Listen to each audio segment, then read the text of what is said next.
നമസ്കാരം. ഡിവൈൻ ഡിഫറൻസിലേക്ക് സ്വാഗതം. ഓം വരാഹി ദേവേ നമഃ. വരാഹി ദേവിയുടെ കൃപയാൽ എല്ലാവരും സുഖമായിരിക്കുന്നെന്ന് കരുതുന്നു. ഞാനും സുഖമായിരിക്കുന്നു. പഞ്ചമിതിഥി പൂജ വഴിപാട് കൂടാതെ ദിവസേനയുള്ള ശ്രീ വരാഹി ദേവി പ്രാർത്ഥനയിലോ ഉൾപ്പെടുത്തണമെങ്കിൽ സ്ക്രീനിൽ കാണിക്കുന്ന വാട്സപ്പ് നമ്പറിലേക്ക് നിങ്ങളുടെ പേര്, ഡേറ്റ് ഓഫ് ബർത്ത്, നക്ഷത്രം എന്നിവ എഴുതി അയക്കാവുന്നതാണ്. ഇന്നത്തെ വീഡിയോ എന്താ വെച്ചാൽ, നിറയെ പേർക്ക് അറിയാത്തത്, ഈ കാര്യങ്ങളൊക്കെ ചെയ്യുമ്പോൾ നമുക്ക് എന്ത് നടക്കുമെന്നുള്ളത് നമ്മൾ നേരിട്ട് കണ്ടറിയാൻ പോകുന്ന വിഷയം. അത് ഫസ്റ്റ് ഞാൻ പറയാം. ഇപ്പോൾ നിറയെ പേർ വന്നിട്ട് മന്ത്രങ്ങൾ ചൊല്ലാൻ പറ്റാതെ, ദൈവത്തെ പ്രാർത്ഥിക്കാൻ പറ്റാതെ ഏതെങ്കിലും ഒരു കാര്യത്തിൽ അഫക്റ്റായിട്ടിരിക്കുമല്ലോ, എന്നുവെച്ചാൽ സിറ്റുവേഷൻ കിട്ടാതെ. അതിൻ്റെ കാരണം എന്തെന്നാൽ, ഫസ്റ്റ് നമ്മുടെ തലയിലെഴുത്ത് എന്നൊന്നുണ്ട്. ഇനി വേറൊന്ന്, നമ്മളെ ചുറ്റിയിരിക്കുന്ന നിറയെ തടസ്സങ്ങൾ.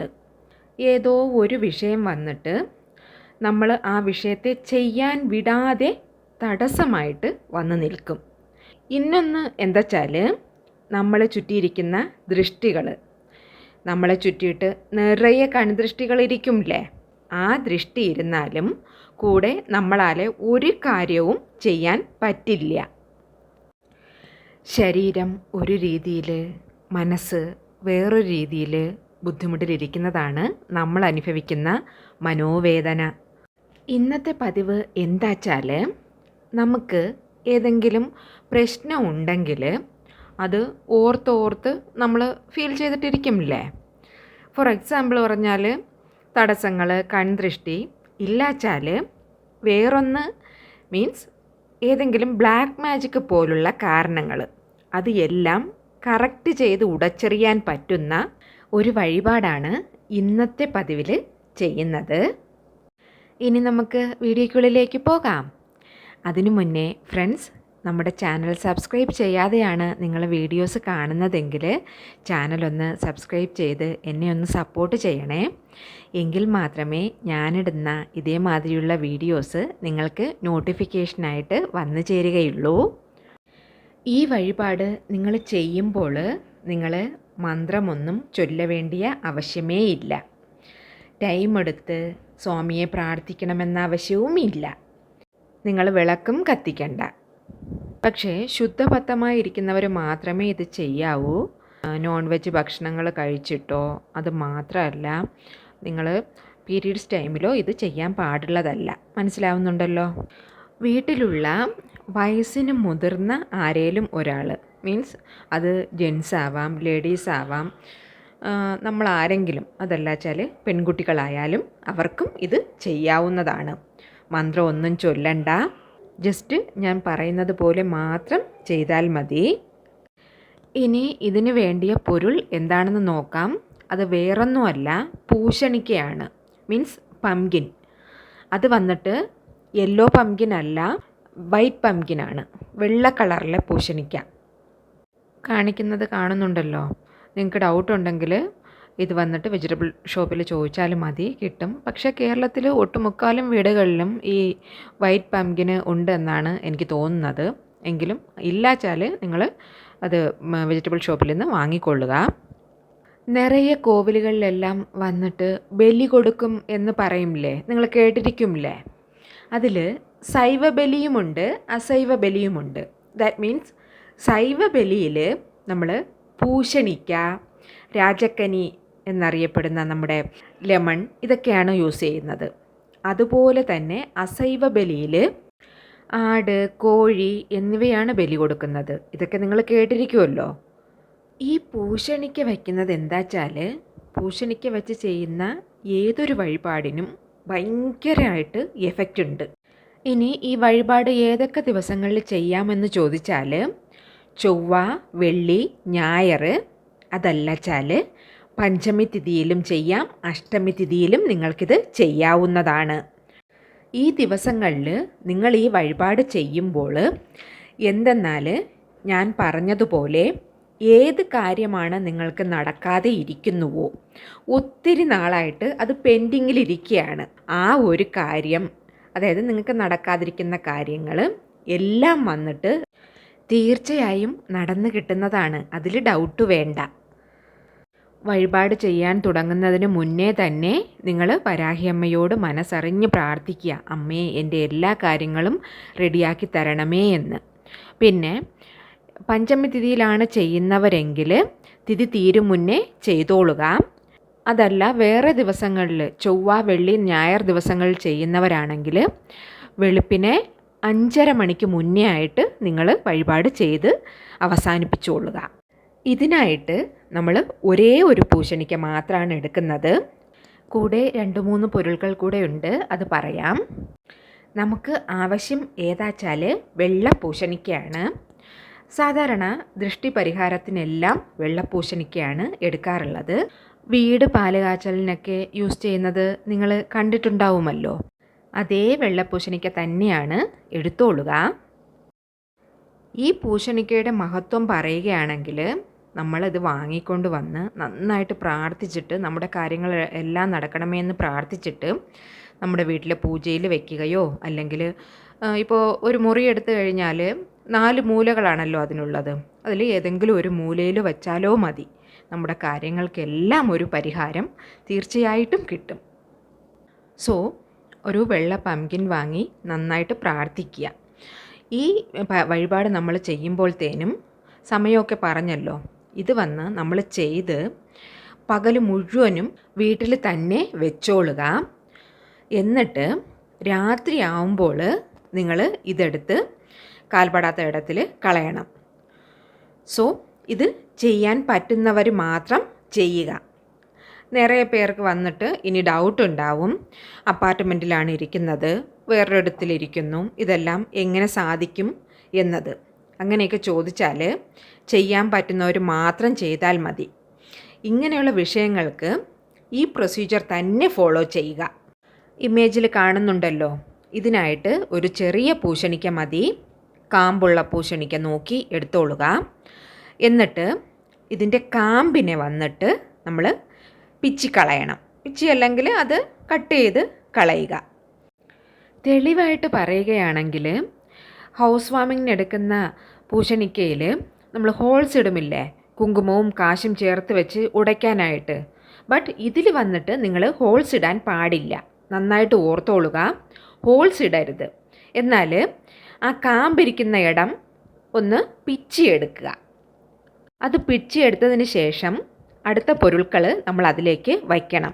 അടുത്ത് വേണ്ട പൊരുൾകൾ എന്താ വെച്ചാൽ മഞ്ഞൾപ്പൊടി, കുങ്കുമം, ഉപ്പ്. അത് കല്ലുപ്പ് തന്നെ ആയിരിക്കണം. ഒരേ ഒരു സ്പൂണ് മാത്രം ഇതിനകത്ത് വെച്ചാൽ മതിയാവും. ഇമേജ് കാണുന്നുണ്ടല്ലോ. ഇപ്പോൾ വന്നിട്ട് നമ്മൾ ഇത് പിച്ചിയെടുത്തു.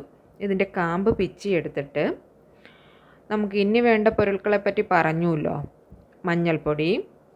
മഞ്ഞൾപ്പൊടിയും എടുത്തു. ഇനി അതിൻ്റെ കൂടെ വേണ്ടിയത് എന്താ വെച്ചാൽ കുങ്കുമമാണ്. കുങ്കുമവും എടുത്തു. ഇതെല്ലാം ഒരു 1/4 ടീസ്പൂൺ മതി. കൂടെ വേണ്ടിയത് ഉപ്പാണ്. ഉപ്പ് കല്ലുപ്പ് തന്നെ വേണം. ഉപ്പ് കൂടെ എടുത്തോളുക. എല്ലാം എടുത്തുല്ലോ, കാണുന്നുണ്ടല്ലോ നിങ്ങൾ. എല്ലാം നന്നായിട്ട് കണ്ട് മനസ്സിലാക്കി ചെയ്തോളുക.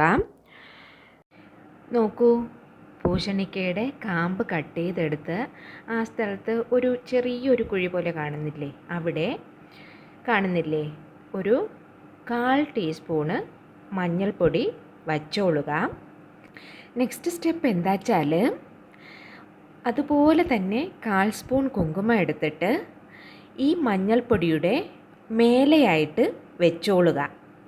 ഈ മഞ്ഞളും കുങ്കുമവും ചേരുമ്പോൾ വരുന്ന പവർ നമുക്ക് പറഞ്ഞറിയിക്കാൻ പറ്റാത്തതാണ്. രണ്ടും വച്ചൂലോ. ഇനി നമുക്ക് നെക്സ്റ്റ് എന്താ വേണ്ടിയതെന്ന് കേട്ടാൽ കല്ലുപ്പാണ്. അതുപോലെ തന്നെ 1/4 സ്പൂൺ കല്ലുപ്പെടുത്ത് ഈ കുങ്കുമത്തിൻ്റെ മേലെ വെച്ചോളുക. മഞ്ഞൾ, കുങ്കുമം, ദെൻ കല്ലുപ്പ് തന്നെ വേണം. എന്താ വെച്ചാൽ പവർഫുള്ളായിട്ട് കാര്യം വർക്കൗട്ട് ആവണമെങ്കിൽ കല്ലുപ്പ് തന്നെ വെച്ചോളുക. ഇത് വച്ചതിന് ശേഷം വന്നിട്ട് ഈ പൂശണിക്ക എടുത്ത് വരാഹി അമ്മനോടെ ഫോട്ടോ ഉണ്ടെങ്കിൽ ഫോട്ടോയിലോ ശിലയിലോ ദൃഷ്ടി ചുറ്റിച്ചെടുക്കുക. പൂജയറ ഫുള്ളായിട്ട് ചുറ്റിച്ചെടുക്കുക. കാരണം വരാഹി അമ്മനിക്ക് ദൃഷ്ടിയെടുക്കും. അപ്പോൾ മനുഷ്യൻ്റെ അവസ്ഥ ഒന്ന് ആലോചിച്ച് നോക്കൂ.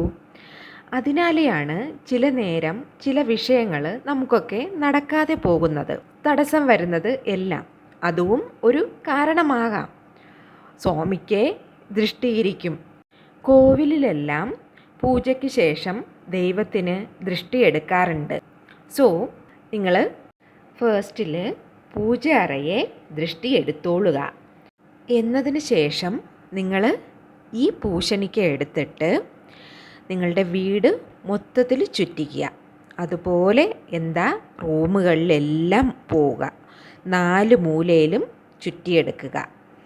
വീട്ടിൽ എത്ര പേരിയ്ക്കുന്നുവോ അവരെയും തലയിൽ നിന്ന് കാല് വരേക്കും 1 ടൈം വച്ചെടുക്കണം. അത് ചുറ്റാൻ പാടില്ല. തലയിൽ നിന്ന് കീഴ്പോട്ട് കാല് വരെ ഇങ്ങനെ വച്ച് എടുത്തോളുക. എന്നിട്ട് ഈ പൂശണിക്കയെ റൂമിൽ ഒരു മൂലയിലായിട്ട് കൊണ്ട് വയ്ക്കുക. അത് വൈകുന്നേരമാണ് ചെയ്യുന്നവരെങ്കിൽ കുറഞ്ഞത് 1 മണിക്കൂറെങ്കിലും വയ്ക്കുക, രാത്രി കളയാനായിട്ട്. അതുപോലെ ഏർലി മോർണിംഗ് 5:30 മുന്നേ ചെയ്യുന്നവരാണെങ്കിൽ രാത്രി വരെ വച്ചേക്കുക. എന്നതിന് ശേഷം രാത്രിയിൽ നിങ്ങൾ ഈ പൂശണിക്ക എടുത്തുകൊണ്ട് പോയിട്ട് ആരും കാൽപ്പെടാത്ത ഇടത്തിൽ ഉടയ്ക്കുക.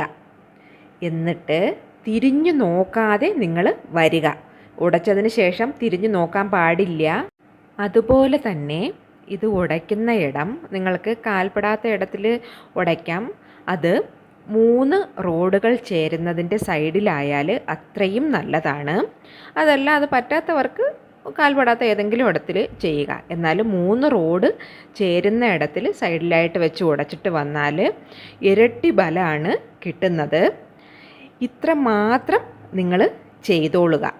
ഇതിൽ പല വകയിലുള്ള നന്മയാണ് ഇരിക്കുന്നത്. വേറൊന്ന് മറന്നു പോകരുത്, തിരിഞ്ഞു നോക്കാതെ തന്നെ വന്നോളുക. ഇനി എല്ലാവർക്കും ഒരു ഡൗട്ട് വരാം, പഞ്ചമി തിഥിയിൽ ഇത് വരാഹി അമ്മയ്ക്ക് ചെയ്യാമോ എന്ന്. ഒരു ഡൗട്ടും വേണ്ട, ചെയ്യാവുന്നതാണ്. പഞ്ചമി തിഥിയിൽ ചെയ്താൽ പെട്ടെന്ന് തന്നെ തടസ്സങ്ങളെല്ലാം മാറിക്കിട്ടും. വേറെ ഒന്നുമില്ലല്ലോ, പൂജ വേണ്ട, മന്ത്രം വേണ്ട, ഒന്നും വേണ്ട. ഇത് അത്രയ്ക്കും നിങ്ങൾക്ക് ബെനിഫിഷ്യലായിട്ടുള്ള ഒരു വഴിപാടാണ്. വേറൊന്ന്, ഈ വഴിപാട് നിങ്ങൾ കറക്റ്റായിട്ട് 15 ദിവസത്തിൽ ഒരിക്കൽ ചെയ്തിട്ടേ വരണം. അത് പഞ്ചമി തിഥിയിൽ ചെയ്യുന്നവരാണെങ്കിൽ 2 പഞ്ചമി തിഥിയിലും ചെയ്തോളുക. അതല്ല, ചൊവ്വ, വെള്ളി, ഞായർ അങ്ങനെയുള്ള ദിവസം നോക്കി ചെയ്യുന്നവരാണെങ്കിൽ മാസത്തിൽ 15 ദിവസത്തിൽ ഒരിക്കൽ ചെയ്തുകൊണ്ടേ വരിക. അപ്പോൾ ഒരു മാസത്തിൽ 2 തവണ വരുന്നതാണ്. മനസ്സിലാവുന്നുണ്ടല്ലോ? ഇത് ചെയ്യുന്നതിലൂടെ നിങ്ങളുടെ വീട്ടിലിരിക്കുന്ന നിറയെ പ്രശ്നങ്ങൾക്ക് സൊല്യൂഷൻ ഉണ്ടാവും. എല്ലാ തടസ്സവും മാറിക്കിട്ടും. ടക്കെന്ന് കാര്യങ്ങൾ മൂവാകും. അങ്ങനെ ആശ്ചര്യമെന്നോണം നിങ്ങൾക്ക് എല്ലാ കാര്യങ്ങളും നടന്നു കിട്ടും. അവശ്യം പെട്ടെന്ന് നിങ്ങൾ ഇത് ചെയ്ത് നോക്കിക്കോളുക. ഇത് വന്നിട്ട് നിറയെ പേർക്ക് നന്മകൾ കിട്ടുന്നത്. അതുകൊണ്ടാണ് ഞാനിത് റിപ്പീറ്റഡ്ലി പറയുന്നത്. ഇന്നത്തെ വീഡിയോ എല്ലാവർക്കും ഇഷ്ടപ്പെട്ടെന്ന് കരുതുന്നു. വീഡിയോ ഇഷ്ടപ്പെട്ടിട്ടുണ്ടെങ്കിൽ ഒരു ലൈക്ക് തരണേ. കൂടെ എല്ലാവർക്കും ഒന്ന് ഷെയർ ചെയ്ത് കൊടുക്കണേ. ഇനിയൊരു ന്യൂ വീഡിയോയുമായി വരുന്നത് വരേക്കും നന്ദി, നമസ്കാരം.